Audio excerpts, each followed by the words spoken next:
आज भी करीब डेली 2-3 केसेस मेरे ऐसे होते हैं जो Safdarjung, all India medical, RML, Gangaram, कहीं भी जिनको हेल्प चाहिए मैं करता रहता हूँ। ये मेरे ब्लड में आज की डेट में ये है। आज भी पहाड़ के लिए बहुत कुछ करना चाहते हैं। डॉक्टर मुरली मनोहर जोशी जी भी मेरे आदर्श रहे हैं और भगत सिंह कोश्यारी जी भी। मैं अरेस्ट हो जाता था पार्लियामेंट स्ट्रीट थाने में, 2-3 घंटे रहते थे, उसके बाद छोड़ देते थे। मैं एक पार्टी का सिपाही हूँ। अगर पार्टी मेरे को टिकट देगी तो लड़ूंगा, नहीं देगी तो काम करूंगा। मांगना मेरा अधिकार है, बाकी टिकट देना पार्टी का काम है। पार्टी देगी लड़ेंगे, नहीं देगी तो हाथ जोड़ के काम करेंगे। हमारे पहाड़ के हीरा सिंह राणा जी थे, उनके लिए हमने काफ़ी काम किया। सारी रात में रामलीला देखने को बैठा रहूँगा, लेकिन हर सीन के बाद मेरे को एक हीरा सिंह राणा का गाना सुना दिया करो। गाना जब उन्होंने लिखा, आजकल जवाना है मेरी नौली पराना, तो वो गाना लिखने के बाद ही उन्होंने शादी करी। मैं कहा राणा जी शायद हो सकता है आपके मन में कोई नौली प्राणा आ गई है। और एक मेरी मानला डानी, ये नहीं कह सकता कि उन्होंने खाली कुमाऊं के लिए लिखा, उसमें गढ़वाल का भी था। मैं छो हीरो को डढ़ोई को पीड़े के लहरोई बटोई। तो ऐसे कवि पहाड़ में बहुत कम ही हुए हैं। कला के प्रति प्रेम होना चाहिए। अपनी कला जो है बहुत अच्छी है। बाकी भाषाओं के हम ट्यूशन लगा लेंगे, कुछ कर लेंगे, पढ़ लेंगे, हम अपने घर में अपने बच्चों से अपनी भाषा में नहीं बोलेंगे तो वो नहीं सीख पाएंगे। और हमारे मुख्यमंत्री भी ये कोशिश कर रहे हैं कि उत्तराखंड के कल्चर पे पिक्चर बनाएं। जैसे हॉलीवुड है तो उत्तराखंड का भी एक हॉलीवुड बन जाए। और यूसीसी ऐसा विषय था कि जो पूरे भारत में पहला राज्य हमारा है। उत्तराखंड में काफ़ी अच्छा रिजल्ट आएगा। इसका पूरा नज़र होगी शासन की। महिलाओं के लिए तो बड़ा एक वरदान होगा। अगर वो अल्पसंख्यक भी है, वो अगर हमारे नॉर्म्स पे चल रहा है तो उसको घबराने की ज़रूरत ही नहीं है। लब जिहाद का है, भूमि जिहाद है। मुख्यमंत्री जी ने काफ़ी उस पर कंट्रोल किया है। जंगलों में मजारें बना दी थी। यूसीसी की वजह से हमारे मुख्यमंत्री आज स्टार प्रचारक में उभर आए। उनकी डिमांड बहुत ज़्यादा हो गई है। तो यूसीसी तो एक बहुत बढ़िया वो है जिसको पूरा देश मान रहा है। तो जैसे खेल नीति हमारी मुख्यमंत्री जी ने बनाई है, उस खेल नीति पे आगे आकर के स्पोर्ट्स में हमारा राज्य अग्रणी राज्य बनेगा। नमस्कार, आप देख रहे हैं राजकुमारी और मैं हूं आपके साथ ऋतु बिष्ट। और आज ये मेरी खुशनसीबी है कि मैं एक ऐसे व्यक्ति के साथ बैठी हूं जिनके साथ बैठने के लिए लोग तरस जाते हैं। पीसी नैलवाल जी, बहुत बहुत स्वागत है आपका सर। नमस्कार ऋतु जी। तो आपको बता दूं कि पीसी नैलवाल जी पूर्व राज्य मंत्री हैं, रह चुके हैं वो, और कोश्यारी जी के काफ़ी करीबी हैं वो, और पुष्कर सिंह धामी के वो चीफ एडवाइज़र भी रह चुके हैं। और बहुत सारे ऐसे काम उन्होंने किए हैं, ऐसा उनका व्यक्तित्व है, ऐसे वो समाज से जुड़े हुए हैं जिसकी हर कोई तारीफ़ करता है। तो सर बहुत बहुत स्वागत है आपका। और सबसे पहले मैं ये जानना चाहूँगी कि आप जिस तरह से उत्तराखंड के लोगों के साथ जुड़े हुए हैं, एक जिस तरह का व्यक्तित्व आपका है, सामाजिक तौर पर आप जिस तरह से जुड़े हुए हैं, बहुत कम लोगों को का देखने को मिलता है कि ऐसे कोई जुड़ा हो। आप क्या सोचते हैं, क्यों आप इतने लोगों की मदद करते हैं? ऋतु जी, मैं बहुत बचपन से ही, मैं जब छोटा था, मेरे 7 साल की उम्र में मेरे पिताजी का देहांत हो गया था। तब से मैं स्ट्रगल करते करते यहाँ तक पहुँचा हूँ। और मेरे को शुरू से बचपन से ये था कि मैं सोशल एक्टिविटीज़ में बहुत रहता था। गांव में युवा नवयुवक मंगल दल होता था, उसका मैं प्रेसिडेंट भी रहा, जनरल सेक्रेटरी भी रहा। तो स्कूल कॉलेज में, मानला इंटर कॉलेज में मैं सचिव रहा छात्र संघ का। तो तब से एक मन में भावना रहती थी। और मेरे एक आदर्श जो सेवा भावना आया हमारे एक रिलेटिव ही थे, श्री प्रकाश कांडपाल जी, वकील थे। वो सेवा बहुत करते थे लोगों की। ऑल इंडिया मेडिकल में पहाड़ का कोई भी आता था, सुबह से लेकर शाम तक वो काफ़ी सेवा करते थे। वहीं से मेरे मन में भी ये भावना आई कि क्यों ना मैं भी अपने लोगों के सेवा करूं। तो जब रिलायंस इंडस्ट्रीज़ में था, मैं करीब 19 ईयर्स करीब मैं रिलायंस में सर्विस किया दिल्ली में। उस समय जो भी पहाड़ से आता था, जो मेरे से मदद हो सकती थी, हमारे तिवारी जी इंडस्ट्री मिनिस्टर थे और उन्होंने अपने पीए एक रखा हुआ था, एडिशनल पीए रावत जी, यूएस रावत करके। उनको कहा हुआ था भाई देखो, पहाड़ से जो लोग आते हैं, पढ़े लिखे जिस टाइप के भी आते हैं, एक साइक्लो स्टाइल करके परफॉर्मर रखा हुआ था, उसमें भर करके दे दो और जहाँ जहाँ जो फिट होगा मैं बात कर लूँगा। तो ये हम 4 लोगों को हमारे रिलायंस इंडस्ट्रीज़ में पॉलिटिकल उससे पॉलिटेक्निकल कर रखा था, उससे उन्होंने सर्विस हमने करवाई वहाँ उनको। तिवारी जी ने हमारे चेयरमैन साहब को कहा, चेयरमैन साहब ने उनको करवा दिया। तो इस तरीके से सोशल एक्टिविटीज़ में मैं शुरू से रहा, और आज भी करीब डेली 2-3 केसेस मेरे ऐसे होते हैं जो Safdarjung, all India medical, RML, Gangaram, कहीं भी जिनको हेल्प चाहिए मैं करता रहता हूँ। ये मेरे ब्लड में आज की डेट में ये है कि मैं सुबह के टाइम पे लगा रहता हूँ, जबकि घर में भी ये वाइफ कहती है कि 24 घंटे आप फ़ोन पे ही लगे रहते हो, कम से कम कुछ टाइम घर के लिए भी दो। मैं कहता हूँ भाई ये तो अब हमारे ब्लड में है।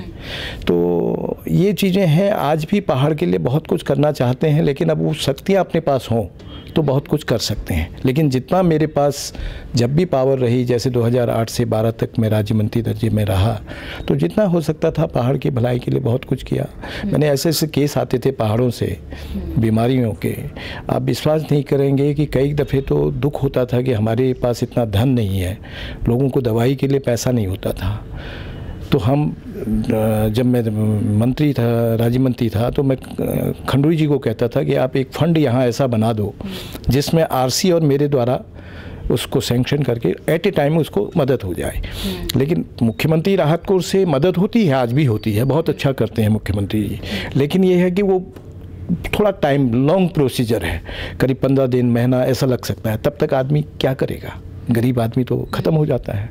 तो ये सिस्टम अगर हो जाता तो बहुत अच्छा था, पर नहीं हो पाया क्योंकि सरकारी उसमें कई चीज़ें बाधाएं आती हैं। तो आज की डेट में पहाड़ का जो आदमी है हेल्थ के लिए दिल्ली ज़रूर आता है। हेल्थ का अभी भी वहाँ बेशक हमारे मुख्यमंत्री जी ने, प्रधानमंत्री जी ने एम्स है, और दूसरा एक एम्स की ही शाखा रुद्रपुर में करती है। हमारे हॉस्पिटलों में भी काफ़ी अच्छी सुविधाएं मुख्यमंत्री जी ने करवा दी हैं, लेकिन फिर भी जो लोगों में विश्वास है वो Delhi, all India medical, RML और सफदरजंग, इन 3 हॉस्पिटलों पे बहुत विश्वास है। तो आज भी अभी तो हमने देखा है कि कितना हेल्थ को लेकर, स्वास्थ्य को लेकर कितना आगे बढ़ रहा है उत्तराखंड, और काफ़ी ऐसी चीज़ें जो बेहतर से बेहतर की ओर आगे बढ़ रही हैं। लेकिन दिल्ली आना, जैसे कि आपने कहा कि दिल्ली में अभी भी लोगों का भरोसा कहीं ना कहीं है, तो ऐसे में अगर कोई पहाड़ से दिल्ली आता है, आप जैसे कि आपने कई लोगों की मदद की है, उसकी कोई संख्या नहीं है, तो अगर उन्हें मदद की दरकार है, सच में उन्हें मदद की ज़रूरत है, तो कैसे मदद ली जाएगी? देखिए, मदद ऐसा है, जब तो दिल्ली जो भी मेरे कार्य क्षेत्र से हों या मेरे पार्टी से हों या किसी अन्य पार्टी के भी हों, वो पहाड़ के लिए अगर किसी को मदद करने के लिए कहते हैं, तो मेरा जब तक उस मुकाम तक वो आदमी नहीं पहुंचता है तब तक मैं उसको छोड़ता नहीं हूँ। एडमिशन जहाँ उसका हो गया उसके बाद भी मैं बराबर उसके अटेंडेंट से पूछता रहता हूँ, भैया कोई एक प्रॉब्लम तो नहीं है, क्या है। तो वो लोग जैसे भी, कहीं से भी कोई कार्यकर्ता भी मेरे को कहेगा कि मेरा एक पेशेंट आ रहा है, उसको ज़रा देखवा दीजिए, कहीं कुछ मदद करवा दीजिए, तो मैं करता रहता हूँ। उसमें कोई वो नहीं। हाँ, फाइनेंशियल आज की डेट में भी वो इतना पॉकेट अलाउ नहीं करती है कि मैं उसको फाइनेंशियल मदद कर सकूँ। 200-400, 500, 1000 रुपये की बात होती है तो कर देता हूँ, कोई ऐसी बात नहीं है। लेकिन ज़्यादा फाइनेंशियल मदद करना क्योंकि बड़ी मुश्किल होती है, क्योंकि पहाड़ से आए दिन कोई ना कोई पेशेंट आता रहता है। अभी भी कल भी एक का फ़ोन आया, मैंने गंगाराम में दिखा दिया है, मेरे को ऑल इंडिया मेडिकल में चाहिए। ऑल इंडिया मेडिकल, मैंने कहा देहरादून मंसूर वहाँ चले जाओ, ऋषिकेश चले जाओ, वहाँ मैं कह देता हूँ नहीं जी यहीं चाहिए। यहाँ कुछ नियम अब बहुत कठोर हो गए हैं, क्योंकि डायरेक्टर नए हैं तो उनके द्वारा कुछ कठोर चीज़ें लागू कर दी गई हैं, तो इजी एडमिशन कराना, दिखाना बड़ा मुश्किल हो जाता है। लेकिन फिर भी मैं जितना हो सकता है मदद करता हूँ, क्योंकि वहाँ भी डायरेक्टर के पास हमारे कोई सज्जन हैं, उनके थ्रू मदद मिल जाती है थोड़ा बहुत। अच्छा, मुझे ये बताइए, राजनीति में आप कैसे आए? क्योंकि जिस समय की आप बात कर रहे हैं, उस समय राजनीति में जाना, अपने बच्चे को राजनीति में भेजना, कोई भी माता पिता, इजा बाजू कोई भी नहीं चाहता था कि वो जाए। तो आपने कैसे यहाँ पे करियर बनाया? रिलायंस में आप थे 18-19 साल, लेकिन फिर यहाँ कैसे रुक किया? रितु जी, जब मैं राजनीति में से पहले मैं विश्व हिंदू परिषद का एक कार्यकर्ता था, और विश्व हिंदू परिषद में मैं अशोक सिंघल जी, आचार्य गिरिराज किशोर जी और विष्णुहरि डालमिया जी, और उस समय प्रवीण भाई तोगड़िया जी भी बहुत आते जाते रहते थे। इन लोगों के संपर्क में रहा। वहाँ हमारे एक आनंद जी थे दोराहाट साइड के, वो कार्यालय मंत्री और अशोक सिंघल जी के पीएस होते थे, तो उनके द्वारा मैं काफ़ी मदद लेता था पॉलिटिकल उसमें। तो लकली ये आंदोलन चला। आंदोलन चलने के टाइम पे मैं वो दिल्ली प्रदेश में माननीय केदारनाथ साहनी जी के साथ चुनाव समिति का सदस्य था। उस समय मैंने दिल्ली में करीब 8 लोगों को 15 टिकट मांगी थी कॉरपोरेशन के अंदर, और 8 लोगों को टिकट मिली, और उनमें से 50% रिजल्ट रहा, 4 लोग जीते।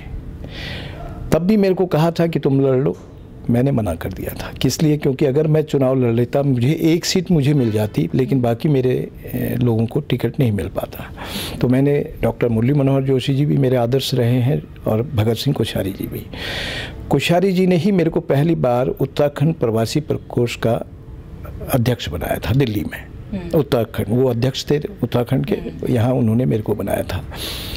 तो उस समय से मेरा पॉलिटिकल वो हुआ, और आंदोलन में इन्वॉल्व रहा। आंदोलन में बराबर मैंने रिलायंस में, क्योंकि मेरा ऑफिस मेरिडियन में था, मैं टाइम निकाल के किसी भी तरीके से चले जाता था, शामिल हो जाता था। लेकिन मैं फुल अरेस्ट नहीं होता था, थोड़ा देर के लिए अरेस्ट हो जाता था पार्लियामेंट स्ट्रीट थाने में, 2-3 घंटे रहते थे, उसके बाद छोड़ देते थे। तो क्योंकि बंद होने से क्या था, हमारी नौकरी प्रभावित होती, तो इसलिए हम पूरा थाना, मतलब जेल नहीं गए, लेकिन 2-3 घंटे के लिए थाने में ही अरेस्ट रहे।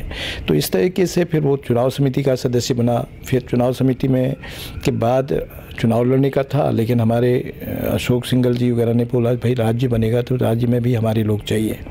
तो दुर्भाग्यवश आपको पता है, पहाड़ों में चुनाव के टाइम पे कई चीज़ें ऐसी आ जाती हैं, भाई इस सीट पे ब्राह्मण को देना है, इस सीट पे ठाकुर को देना है। तो हमारा उसी समीक्षण, मतलब जब वो किया तो उसमें हमारा नहीं बैठ पाया तालमेल।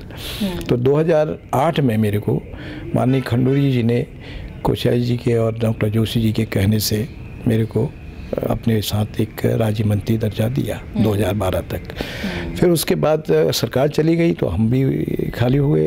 तिवारी, माननीय कोश्यारी जी दिल्ली में राज्यसभा मेंबर थे, उनके साथ शाम को बैठना वो रहता ही था। उनके वहाँ बैठ करके मैं पहाड़ के लोगों की मदद करता रहता था। 2014 में फिर वो लोकसभा के सदस्य बन गए। फिर उनके वहाँ बराबर बैठना शुरू होता था, जो भी मदद होती थी पहाड़ के लोगों को करवाते थे। फिर वो गवर्नर बने, तो गवर्नर के टाइम पे फिर उन्होंने कहा भाई अब सरकार में उत्तराखंड में मैं कुछ अभी कर नहीं पा रहा हूँ, बट मैं अपने साथ आपको एज एडवाइज़र ले लेता हूँ, तनख्वाह वगैरह जो भी होगा। लेकिन यहाँ बड़ी समस्या है, यहाँ डायरेक्ट सरकार के अधीन लेना बड़ा मुश्किल है, मैं आपको ऑनररी एडवाइज़र ले लेता हूँ, वो लेटर इशू कर देता हूँ। मैंने कहा कोई बात नहीं, आप कर लीजिए। उन्होंने किया। फिर 2022 तक, सितंबर तक मैं उनके साथ ऑनररी एडवाइज़र, और 22 में ही उन्होंने मेरे को फिर मुख्यमंत्री पुष्कर सिंह धामी जी वहाँ पे बने, तो सितंबर में मेरे को उनका चीफ PRO नियुक्त करा। मैं आज भी पार्टी, क्योंकि मेरे को कई दफ़े मौका ऐसा मिला कि कई लोगों ने कहा कि आप इसको ज्वाइन कर जाओ, हम ये कर देते हैं। तिवारी जी जब पहले CM बने थे, तिवारी जी ने नंदकिशोर नौटियाल जी हमारे बद्रीनाथ केदारनाथ कमेटी के चेयरमैन बने थे, उन्होंने नौटियाल जी को कहा कि उसको बुलाओ, मेरे पास लेके आओ, मैं उसको चेयरमैन बनाता हूँ कहीं, और फिर आगे देखेंगे, उसको चुनाव लड़ाएंगे। लेकिन मैंने हाथ जोड़ दिए, मैंने कहा नहीं, मैं जहाँ हूँ वहीं ठीक हूँ, मैं कहीं और जगह नहीं जाऊँगा। उसके बाद भी कई दफ़े लोगों ने कहा आप निर्दलीय हो जाओ, ये करो। मैंने कहा नहीं, मैं एक पार्टी का सिपाही हूँ, अगर पार्टी मेरे को टिकट देगी तो लड़ूंगा, नहीं देगी तो काम करूँगा। दोनों दफ़े सल्ट पे भी, भिकिया सेन पे भी मैं बराबर मांगते आया हूँ। नहीं मिला तो कोई बात नहीं, मांगना मेरा अधिकार है। बाकी टिकट देना पार्टी का काम है, पार्टी देगी लड़ेंगे, नहीं देगी तो हाथ जोड़ के काम करेंगे। तो ये मेरा अपना वो रहा है, इसीलिए मैं आज भी पार्टी के अंदर अपना वर्चस्व कायम रखा है कि कहीं और जगह जाके कोई वो नहीं हो। तो मतलब अभी भी उम्मीदें हैं कि आगे कहीं कभी कुछ मिले टिकट? बार ना हो तो शायद हो सकता है कभी कुछ मिल जाए, नहीं भी मिला तो हम वैसे ही काफ़ी कुछ है, कोई ऐसी वो नहीं है। अपने आप में नाम इतना है कि पर्सनल लेवल पे बहुत कुछ किया। जब रिलायंस में रहा 19 साल, उस समय भी लोगों की बड़ी सेवा करी। आगे भी आपको याद होगा कि हमारे पहाड़ के हीरा सिंह राणा जी थे। हीरा सिंह राणा जी का जो संगीत में स्थान था कुमाऊं क्षेत्र में बहुत ऊपर था, उनके लिए हमने काफ़ी काम किया। हिमांगन कला संगम करके एक हमने संस्था बनाई, और उत्तराखंड का आज़ादी में योगदान, ये 50वीं जो हमारा वो चल रहा था, तो उस समय हमने ये सीरियल एक छोटी सी नाटिका बनाई। तो नाटिका ने इतना अच्छा नाम कमाया, तो उस चीज़ में हम चाहते थे कि हीरा सिंह राणा जी ने गुलशन कुमार जी के वहाँ भी काम किया, उनकी टी सीरीज़ के लिए काफ़ी गाने आपने आवाज़ दी, लेकिन वो गुलशन कुमार नहीं बन पाए क्योंकि हम लोगों का वो नहीं था, स्थान नहीं था। माननीय B.R. टमटा जी ने काफ़ी कोशिश करी, उनको के लिए एक डिपार्टमेंट बनाया नई दिल्ली में, उस डिपार्टमेंट में उनको डायरेक्टर के तौर पर रखा, लेकिन वो फिर भी वो नहीं कर पाए जो उनको करना चाहिए था। पर ठीक है, जितना हमसे बनता था हमने हीरा सिंह राणा जी के लिए काफ़ी कोशिश करी। बराबर जहाँ भी दिल्ली में या बाहर कहीं भी कार्यक्रम होते थे हम उनके साथ बराबर सहयोग करते थे। तो ये मेरा बड़ा कला के साथ, उनके कला प्रेमी, क्योंकि मैं राणा जी का बहुत ज़्यादा रिगार्ड्स करता था कला के लिए। लेकिन गढ़वाल में जैसे नरेंद्र सिंह नेगी जी हुए हैं, लेकिन इनका गाना अलग होता था, नरेंद्र सिंह राणा जी के गाने अलग होते थे। और उनके गानों में हम जब रामलीला होती थी हमारी मानला महाविद्यालय निर्माण समिति मानला के उसमें दरियागंज में डॉक्टर सराफ ग्राउंड में होती थी, बाद में हम कोटला फिरोसा ग्राउंड में आ गए थे इधर। तो उस समय टमटा जी कमिश्नर थे, B.R. टमटा जी। टमटा जी कहते थे भाई मेरे को अब सारी रात मैं रामलीला देखने को बैठा रहूँगा, लेकिन हर सीन के बाद मेरे को एक हीरा सिंह राणा का गाना सुना दिया करो। तो ऐसे गाना होते थे कि कई गाने तो आज के बच्चे भी उसको लाइक करते हैं। उन्होंने किसी व्यक्ति भी आपका कोई पसंदीदा गाना हीरा सिंह राणा का? नहीं, जैसे उनका एक गाना था आजकल जवाना है रे मेरे नौली पराना, ये गाना उनका इतना फेमस हो गया कि मेरे बच्चे तक कहते थे पापा राणा जी को कहिए ये गाना सुना दो। और मैं मजाक भी करता था। उसके बाद ही उन्होंने शादी करी। ये गाना जब उन्होंने लिखा आजकल जवाना है मेरी नौली पराना, तो वो गाना लिखने के बाद ही उन्होंने शादी करी। और मैंने कहा भी उनको उस समय जब उन्होंने ये गाना सुनाया, मैं कहा राणा जी शायद हो सकता है आपके मन में कोई नौली पराना आ गई है। तो क्या हंसने लगे, यार नरवाल जी आप क्यों इतनी मजाक कर रहे हो। मैंने कहा नहीं, लग तो रहा है जो आपने गाना लिखा है। तो एक ये था, एक उनका था कि ये सुर सराबल मेरे मोर लाल कर दी हो, ये गाना भी उनका बहुत अच्छा फेमस हुआ शराब के ऊपर। और एक गाना था उनका लाल बिंदुल का ही, ऐसा एक गाना था, वो भी बहुत पॉपुलर था। बच्चे इतना झूम जाते थे कार्यक्रमों में नाचने के लिए, तो बहुत ही मतलब वो था उनका। हमें उन गानों पे बड़ा। और एक मेरी मानला डानी, वो जो उन्होंने कभी लिखा, कुछ सुनाना चाहो आप तो? अब इतना याद तो नहीं रहा है। मेरे मानला डानी में भी उन्होंने मानला मंदिर के उस पर लिखा हुआ था कि एक में भवानी रचा एक में, ये करके ऐसा गाना। और उसके बारे में पूरा कुमाऊं से लेके गढ़वाल तक का पूरा विवरण था, जैसे जो भी घटनाएं घटी वो सारा उन पे विवरण था। तो कोई ये नहीं कह सकता कि उन्होंने खाली कुमाऊं के लिए लिखा। उसमें गढ़वाल का भी था, देघाट का था, हमारा सल्ट का था, जो कांड हुए सल्ट में गोली कांड। उसके बाद सरयू नदी पे जो हमारा बागेश्वर में जलाया गया वो था। तो इस तरीके से पूरा उन्होंने था। तो वो है ऊपर पटवाली, क्या है एक पटवाली छानी करके है ऊपर मंडला में, वो भी उसमें वर्णन आया है। तो लास्ट में उन्होंने ये भी कहा कि भाई मैं मानले डानी का मैं छो हीरो को डढ़ोई को अब पीड़े के ले बटोई करके देवी के। तो वो गाना बड़ा हिट था उनका, बहुत ही अच्छा लगा वो पुस्तक उनकी। तो ऐसे कवि पहाड़ में बहुत कम ही हुए हैं। तो आने वाले समय में आप देखिए कौन क्या करता है, कुछ कह नहीं सकते। पर मेरा एक ही था कि एक दफ़े पॉलिटिकल पावर होती है कि भाई अगर आप जनप्रतिनिधि बन जाते हैं तो आपके पास एक पावर ऐसी आ जाती है कि अपने क्षेत्र के लिए बहुत कुछ कर सकते हो। सामाजिक तो हमने आपको देखा कि आप सामाजिक तौर पे पहाड़ के लिए, उत्तराखंड के लिए बहुत जुड़े हुए हैं, लेकिन सांस्कृतिक तौर पर जुड़ना वो बहुत कम लोगों में दिखता है। आप संस्कृति के लिए, अपने जो रीति रिवाज हैं उनके लिए हमेशा से खड़े रहते हैं। बिल्कुल सही बात है। संस्कृति हमारी कला, लोक कला हमारी पहाड़ की बहुत इतनी है। आपको पता होगा परसों भी हमारे एक इंडिया इंटरनेशनल सेंटर में उन्होंने एक पहाड़ का कार्यक्रम रखा था। नरेंद्र पांथरी जी वगैरह ये थे। ये लोग मेरे बहुत अच्छे मित्र हैं और बुलाते रहते हैं अपने कार्यक्रमों में। मैं जाता रहता हूँ। अब थोड़ा सा क्योंकि मैं गाड़ी ड्राइव नहीं कर पाता हूँ प्रॉपर, तो मैं कैब से तो निकल जाता हूँ। तो इसलिए मैं जितना हो सकता है कार्यक्रमों में भाग लेता हूँ। आज भी कोई इधर पालम साइड में कार्यक्रम है, कोशिश करूँगा कि एक दफ़े जाऊँ, लेकिन कुछ कई दफ़े मजबूरियाँ हो जाती हैं, नहीं जा पाते हैं। तो कला के प्रति प्रेम होना चाहिए। अपनी कला जो है बहुत अच्छी है। हम लोग अपने बच्चों को भी यही कहते हैं। हम अपने बच्चों से भी पहाड़ी में बात करते हैं, अपनी कुमाऊनी में बात करते हैं, लेकिन वो बोल नहीं पाते हैं। लेकिन हमें थोड़ा बहुत रिप्लाई देते हैं। हमारी माँ भी रहती थी, क्योंकि ये है कि हम अपनी भाषा को अगर अपने बच्चों से नहीं बोलेंगे, बाकी भाषाओं के हम ट्यूशन लगा लेंगे, कुछ कर लेंगे, पढ़ लेंगे, लेकिन अपनी भाषा को बोलने में जब तक हम अपने घर में अपने बच्चों से अपनी भाषा में नहीं बोलेंगे तो वो नहीं सीख पाएंगे। तो माँ बाप भी उनके लिए अपनी भाषा के टीचर हैं। तो उसी तरीके से कला हमारी बहुत अच्छी कला है, सांस्कृतिक कार्यक्रम हमारे बहुत अच्छे हैं, और आज भी हमारे को कार्यक्रमों में अभी 2 स्थान मिला है 26 जनवरी के उस पर। तो कहीं ना कहीं हमारी कला बहुत आगे है। आपको पर्वतीय कला केंद्र का ही मालूम है, बेड़ू पाको वाला गाना कहाँ अमेरिका तक में चले गया, विदेशों में चले गया। तो मोहन उप्रेती जी का वो था, तो उन्होंने बड़ा प्रयास किया कला को आगे ले जा करके, लेकिन धीरे धीरे जो लुप्त हो रही है कला, लेकिन अब धीरे धीरे हमारे पहाड़ के लोगों में जो युवा जनरेशन है उसमें आ रहा है कि हम अपनी कला के प्रति जागरूक हों। अगर ये रहा तो वास्तव में हमारी कला बहुत आगे बढ़ेगी। और हमारे मुख्यमंत्री भी ये कोशिश कर रहे हैं कि उत्तराखंड के कल्चर पे पिक्चर बनाएं, उत्तराखंड की संस्कृति पे पिक्चर बनाएं, तो जिससे कि हमारा क्षेत्र फिल्म इंडस्ट्रीज में भी जाने माने लोग माने उसको, जैसे हॉलीवुड है तो उत्तराखंड का भी एक हॉलीवुड बन जाए। तो ये हमारे मुख्यमंत्री जी का प्रयास है, और उन्होंने काफ़ी इसमें सब्सिडी भी दे रहे हैं। तो मैं तो चाहूँगा कि आप लोग भी अगर कोशिश करेंगे आने वाले समय में कोई ऐसी पिक्चर का प्लान करें, तो उसमें मुख्यमंत्री जी आपको जो 2 करोड़ तक का सब्सिडी का प्लान है तो उसको आप अवेल कर सकते हैं। तो उसमें मुख्यमंत्री जी पूरा आपको प्रयास करेंगे, हम भी प्रयास करेंगे कि जहाँ तक आपको सपोर्ट मिल सकता है मुख्यमंत्री से उसमें दिलवाएंगे।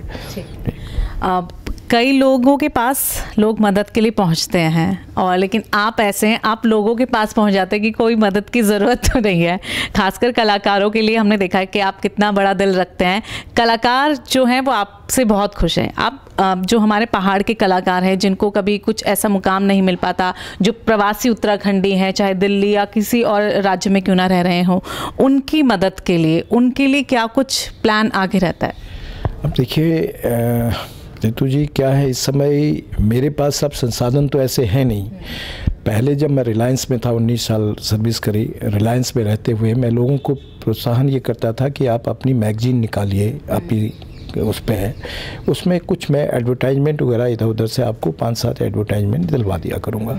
तो जैसे 20-20, 10-10 उस समय बहुत माने रखता था, 10,000, 20,000, 5,000। तो ऐसे एडवर्टाइजमेंट अगर किसी को 10 मिल गए तो उसका चल जाता था। और बीच में जब मैं रिलायंस छोड़ चुका था तो एक वो एनजीसी में डायरेक्टर HR आए थे, उनके थ्रू भी मैंने पहाड़ के लोगों को काफ़ी मदद कराई, एडवर्टाइजमेंट वगैरह में, किसी स्पॉन्सरशिप में, इसमें काफ़ी मदद कराई। लेकिन अब जहाँ तक पुराने लोग जो थे मेरे रिलायंस के टाइम के परिचित लोग जो ब्यूरोक्रेसी में थे, वो लगभग अब सारे रिटायर्ड हो गए हैं। तो इसलिए अब उतना संपर्क होता नहीं है। और मैं भी थोड़ा बहुत ये पॉलिटिकल वजह से लोगों की मदद जो कर पाता हूँ हॉस्पिटलों में वगैरह, वो टेलीफोनिक तो हो जाती है, लेकिन पर्सनली जाके पॉसिबल नहीं हो पाता है। तो उसमें मैं कहीं ना कहीं, अगर कल को सरकार ने कुछ ध्यान रखा तो काफ़ी कुछ और होगा, लेकिन जो मेरे से बन पाता है आज भी मैं प्रयास करता हूँ। चलिए, मैं थोड़ा बहुत उत्तराखंड की तरफ आना चाहूँगी, क्योंकि आप पूरे गवर्नमेंट से जुड़े हुए हैं और पल पल की नज़र भी रखते हैं, जानकारी भी रखते हैं, चाहे वो पहले की बात हो या आपकी बात हो। पहले तो सबसे पहले सवाल यूसीसी को लेकर। यूसीसी, हमारे मुख्यमंत्री जी जब चुनाव में गए थे, उन्होंने ये प्रयास पहले ही बोल दिया था कि मैं जीत के आऊँगा, मेरी सरकार बनेगी तो मैं यूसीसी को उत्तराखंड में लागू करूँगा। और जैसे ही उन्होंने मुख्यमंत्री पद की शपथ ली और उन्होंने इमीडिएटली यूसीसी पर काम करना शुरू कर दिया था, और अलग से एक आयोग बना दिया था, और उस आयोग ने अपनी टाइम लिमिट पे सारा कुछ करके यूसीसी पे काम कर लिया। और यूसीसी ऐसा विषय था कि जो पूरे भारत में पहला राज्य हमारा है, उत्तराखंड में काफ़ी अच्छा रिजल्ट आएगा इसका, और अन्य राज्य भी इसका अनुकरण करेंगे। लेकिन उत्तराखंड में जो आज की डेट में है यूसीसी का, ये बहुत फ़ायदेमंद रहेगा। विशेषकर जो हमारी महिलाएं हैं, महिलाएं बहुत प्रताड़ित होती थीं। अब इस कानून की वजह से, यूसीसी की वजह से शादियों में, उसमें हर चीज़ पे पूरा नज़र होगी शासन की, यूसीसी की लागू होगा अच्छी तरीके से तो वो एक महिलाओं के लिए तो बड़ा एक वरदान होगा हमारे वहाँ का, और बाकी जनरल पब्लिक के लिए भी वरदान होगा। इसमें किसी को कोई परेशान होने की ज़रूरत नहीं है। अगर वो अल्पसंख्यक भी है, वो अगर हमारे नॉर्म्स पर चल रहा है तो उसको घबराने की ज़रूरत ही नहीं है। आपने देखा होगा लव जिहाद का है, भूमि जिहाद है, इस पर काफ़ी कुछ मजारे काफ़ी सीएम साहब ने, मुख्यमंत्री जी ने काफ़ी उस पर कंट्रोल किया है। इसलिए यूसीसी जो है आज की डेट में उत्तराखंड में अगर लागू होगा तो पूरे भारत के लिए एक आदर्श होगा और पूरा भारत उस पर आगे काम करेगा, हर राज्य उस पर आगे काम करेगा। और आपको ये जान के आश्चर्य होगा कि यूसीसी की वजह से हमारे मुख्यमंत्री आज स्टार प्रचारक में उभर आए। दिल नॉर्थ से साउथ ईस्ट सब जगह उनकी डिमांड बहुत ज़्यादा हो गई है। तो ये कहीं ना कहीं यूसीसी का, और मुख्यमंत्री एक युवा हैं, उनके कार्यशैली का उसका बड़ा भारी प्रचार प्रसार हो रहा है। तो यूसीसी तो एक बहुत बढ़िया वो है जिसको पूरा देश मान रहा है। अच्छा, हाल फिलहाल में अब खेलों को लेकर हो रहा है, हमारे नेशनल गेम्स हो रहे हैं, उत्तराखंड में मेज़बानी कर रहा है उत्तराखंड। इसको लेकर आप क्या सोचते हैं कि उत्तराखंड तैयार है इन खेलों को लेकर? बिल्कुल उत्तराखंड तैयार है। इसीलिए माननीय मुख्यमंत्री जी ने जब अपना ये विषय रखा था नेशनल स्पोर्ट्स की कि हमें ये मिलना चाहिए, तो माननीय प्रधानमंत्री और स्पोर्ट्स मिनिस्टर जो भी यहाँ सेंटर में थे उन्होंने मुख्यमंत्री जी की बात को सुन करके और हमें इसका आयोजन का पूरा अधिकार दिया। और आज हमारे यहाँ स्टेडियम भी है उस लेवल में, और बहुत अच्छा देहरादून में शुरू हो रहा है, उसके बाद हल्द्वानी में, मतलब चारों तरफ हमारे स्टेडियमों में नेशनल गेम होंगे। और इसका आगे आने वाले समय में हमारे युवाओं को बहुत बड़ा फ़ायदा होगा। पहले हमारे यहाँ स्पोर्ट्स के लिए बहुत कम संसाधन थे, स्टेडियम नहीं थे। हमारे खिलाड़ी जो होनहार खिलाड़ी थे, जैसे मानो ये अपना धोनी जी है या अन्य कई के ऋषभ पंत हैं, ये अदर स्टेटों में जाके खेलते थे। आने वाले समय में ये कम से कम अब जो खिलाड़ी होंगे, हमारे वहाँ भी क्रिकेट एसोसिएशन बन गई है, तो वहाँ पे खेलेंगे, वहाँ से सिलेक्ट होके जाएंगे तो उत्तराखंड का नाम रोशन करेंगे। आपके देखिए, आपने कई चीज़ों में, हमारी एक लड़की थी द्वारहाट साइड की जोशी, वो थोड़ा सा कुछ अपाहिज थी, उसमें वो व्हीलचेयर उसमें काफ़ी रेसिंग में गोल्ड लेके आई। उस पीरियड में उसको चोट भी आई, लेकिन फिर भी वो है। लेकिन आज भी कला देखिए आप, जिम्नास्टिक वगैरह कितना मैंने देखा, आप कभी जिम्नास्टिक में देखिए पहाड़ के बच्चे बहुत आगे निकल रहे हैं। तो जैसे खेल नीति हमारी मुख्यमंत्री जी ने बनाई है, उस खेल नीति पे आगे आकर के स्पोर्ट्स में हमारा राज्य अग्रणी राज्य बनेगा। नहीं, अभी भी कुछ लोगों का कहना है कि निचले स्तर पे ही अगर हम खेल को देखें ना तो उतना वो सक्षम नहीं हो पाया है। तो ऐसे हम नेशनल के लिए तो तैयारी तो कर रहे हैं, लेकिन क्या आने वाले वक्त में खेल को लेकर नीतियों में कुछ बदलाव होगा, कुछ बेहतर डिसीजंस, कुछ स्पेसिफिक ऐसे खेल हैं जिनके लिए सहूलियतें सरकार की तरफ से दी जाती है, लेकिन कुछ ऐसे खेल और हैं जिनकी तरफ शायद अभी सरकार का ध्यान नहीं? देखिए रितु जी, सरकार, मुख्यमंत्री जी हर खेल के बारे में डीपली सोच रहे हैं, उसको कैसे वो किया जाए। अपने टीम में उन्होंने बिल्कुल कहा हुआ है कि खेलों पे एक स्पष्ट नीति बने, किस तरीके से हम छोटे छोटे गेमों को भी आगे बढ़ा सकें और कैसे उसको नेशनल लेवल पे और विश्व लेवल पे ला सकें, उनका वो प्रयास कर रहे हैं। उसी प्रयास में उन्होंने हर चीज़ का, नौकायन का है, हमारे वहाँ राफ्ट का है, उसका भी काफ़ी वो आया स्कोप है। तो ये कई दफ़े क्या है कि जब ब्यूरोक्रेसी उस चीज़ को आगे लाएगी और मुख्यमंत्री जी का आदेश होगा तो इस पर निश्चित तौर पे छोटे छोटे गेम जो हैं हमारे नेशनल पटल पे आएंगे। और आने वाले समय में आप ज़रूर देखेंगे कि खेल नीति, एक बहुत स्ट्रॉन्ग खेल नीति मुख्यमंत्री जी लागू करेंगे। तो उत्तराखंड की अगर हम बात करें, शिक्षा, रोज़गार और ये स्वास्थ्य, ये ऐसे 3 मुद्दे हैं जिन पर हमेशा चर्चा तो होती है, बात तो होती है, नीतियाँ भी बनती होंगी, कई ऐसे प्लान्स भी बनते होंगे, लेकिन अमल में नहीं हो पाते। आज भी जो है स्वास्थ्य की जगह पर देखें, डंडी गंडी का सहारा होता है, एम्बुलेंस नहीं पहुंच पाती है, सड़कें नहीं हैं उन जगहों पर जहां पे लोगों को ज़रूरत है। शिक्षा की एक फिर कहीं ना कहीं बदहाली की बात भी आती है, फिर रोज़गार की समस्या, पलायन, हालांकि जो कुछ सालों में हम पहले बहुत देखते थे, आफ्टर कोविड, कोरोना के बाद हमने इतना नहीं देखा पलायन, वो कम हुआ है, रिवर्स पलायन ज़रूर हुआ है, लेकिन अभी भी कहीं ना कहीं कुछ कमियाँ हैं। देखिए, कमियाँ रहती हैं। 100% काम तो कोई भी सरकार है करने में असफल ही रहती है। अगर आप 90% क्लियर काम कर रहे हैं तो आज की मैं कह सकता हूं कि आज के मुख्यमंत्री 90% से ऊपर जा रहे हैं काम करने में। डिसाइड देखिए आपका महिला रोजगार का था, उन्होंने 30% महिलाओं के लिए रिजर्व कर दिया। उसी तरीके से नकल विरोधी कानून बनाया। आज आप देख रहे हैं जो एम्प्लॉयमेंट में जो एम्प्लॉयज सिलेक्शन हो रहा है, पहले पेपर रद्द हो जाते थे, पेपर में नकल हो जाती थी, ये हो जाता था। आज की डेट में जो नकल विरोधी कानून बना, पेपर लीक का कानून बना, उसमें जो सजाएं हो रही हैं वो कर रहे हैं, तो उसकी वजह से एक तो सिलेक्शन में काफ़ी गंभीरता हो गई है। हर बच्चा, कई बच्चे तो ऐसे हैं एक दो एग्ज़ाम दे रहे हैं तो दोनों में निकल जा रहे हैं, तो फिर उसकी चॉइस होती है मैं किसको ज्वाइन करूं।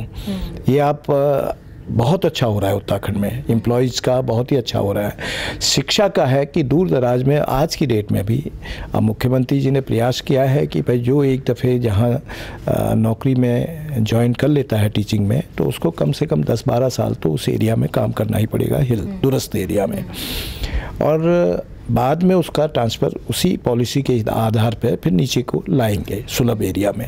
तो उससे क्या है कि एक दुर्भाग्य ये होता था, जब नौकरी चाहते हैं तो उस समय तो वो कहते हैं जी हमें कहीं भी पोस्ट कर दो, हमें नौकरी चाहिए, लेकिन बाद में जैसे ही वो लग जाते हैं उसके बाद वो ट्रांसफ़र की कोशिश पे लग जाते हैं। तो वो एक टीचर्स का जो मसला है वो भी धीरे धीरे आप कंपलसरी कर रहे हैं, उसको भी लागू हो जाएगा आने वाले समय में। अच्छा है, आज तो जगह जगह हमारे मेडिकल कॉलेज भी खुल गए हैं, पिथौरागढ़ भी है, अल्मोड़ा में है, हल्द्वानी में है, श्रीनगर है, और स्वास्थ्य के लिए भी आपने देखा होगा रुद्रपुर में भी एक एम्स की शुरू हो गया है।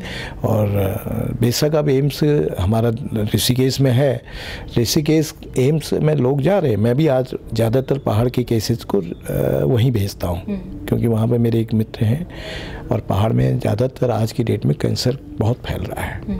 कैंसर का जो है, मेरे दोस्त वहाँ कैंसर डिपार्टमेंट में ही, मैं उनको कम से कम महीने में 1 आध केस तो मेरे चले जाते हैं, और काफ़ी ठीक होके भी चले गए हैं।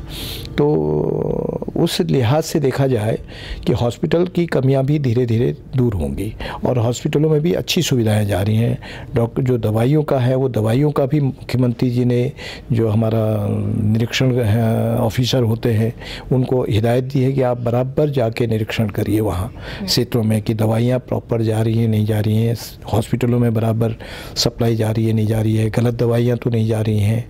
अभी अब नशे के उस पर भी काम कर रहे हैं कि नशा विरोधी भी एक पूरा टीम काम करेगी। पहाड़ों में नशे की बड़ी लत पड़ गई है बच्चों को, उसको भी कंट्रोल कर रहे हैं। तो आने वाले समय में देखिए, अभी हमारे युवा मुख्यमंत्री को अभी मतलब 5 साल कंप्लीट अब होंगे, मतलब 2 साल 1 साल पहले का है, तो उस पीरियड में जितना उन्होंने किया है, मेरे को लगता है आज किसी मुख्यमंत्री ने इतना पहले नहीं किया। तिवारी जी ने ज़रूर इंडस्ट्री में बहुत कुछ किया था, लेकिन इन्होंने भी अपने टाइम में काफ़ी अच्छा काम कर रहे हैं। पूरे विश्व में नाम है आज की डेट में। चाहे कोई दूसरा विरोधी पक्ष होता है, वो बुराइयां ढूंढते रहेगा, लेकिन ढूंढने को मिलता नहीं है। आज आप देखेंगे कि विरोधी भी कुछ नेता ऐसे हैं जो उनका पक्ष लेते हैं। आपने पिथौरागढ़ से मेहर साहब का सुना होगा, उन्होंने, हरीश रावत जी ने भी कई जगह पे उन्होंने तारीफ़ करी है। तो ऐसा नहीं है कि मुख्यमंत्री की तारीफ़ विपक्ष भी नहीं कर रहा है, लेकिन उनके पास कोई चारा नहीं है, क्योंकि उन्होंने विरोध तो थोड़ा बहुत करना ही है।